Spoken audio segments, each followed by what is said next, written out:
Hey fellow backyard warriors, Nick here. I've received lots of requests to make some of the arrows from Skyrim. So today I'm going to start by making my version of the iron arrow. Now, this is one of my favorite arrows in game because it's the most practical. Now the in-game arrow has a very large point, and I scaled that down to the size of a typical broadhead. I also lengthened the fletchings, and the game arrows are really short, and this one is lengthened out to fit my 28-inch draw. So here it is. Let's get started. I begin by drawing the shape of the arrowhead onto a scrap piece of mild steel to simulate using soft iron. The arrowhead is 2.5 inches long by 1.5 inches wide and 1/16 of an inch thick.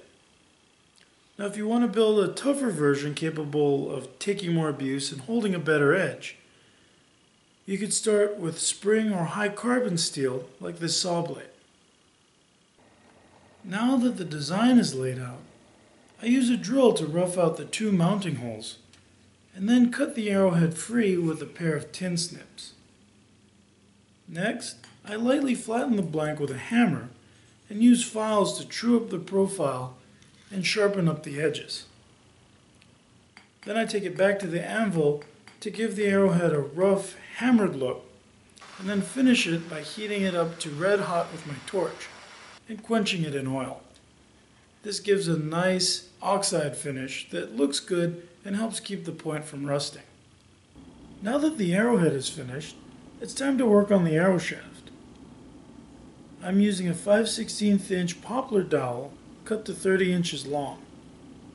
Now it's important to make sure that you only use dowels with straight grain and as few growth ring violations or runoff as possible. I spine test all the dowels I use, and while there's a big range, 5/16 usually gets you anywhere from 25 to 50 pounds, while 3/8 goes from about 40 to 70 pounds. Next, I use a saw to cut a 1/16 inch wide slot 5/8 inch deep into the end of the dowel, and I make sure that this is perpendicular to the growth rings. Using a tile saw or a 1/8 inch round file, I cut a 1/4 inch deep slot into the back to form the knock. This is also perpendicular to the growth rings. I sand the arrow smooth and round off all sharp edges before staining the arrow shaft with brown shoe polish or leather dye. I seal the arrow shaft with dewaxed shellac and let it dry. For the fletchings, I cut full-length turkey feathers down to 4.5 inches long and use fletching tape or flexible superglue to apply the first feather onto the arrow. It's important that when the arrow is on the bow, any runoff angles downward and back to prevent injury if the arrow breaks. Once all 3 feathers are glued on, I use scissors to trim them down. I gently apply heat to the edges of the feathers to give them a worn and ragged look. Next, the point is glued in place with hot melt.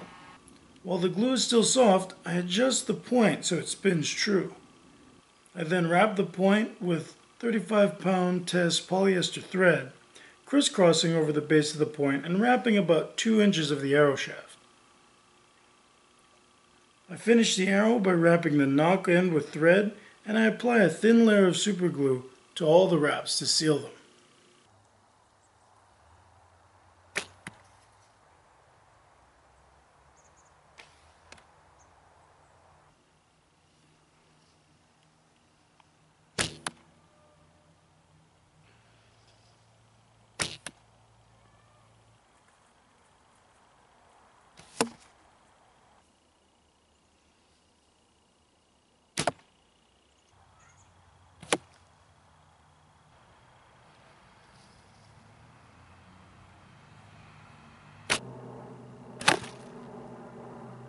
Here's the arrow all finished up.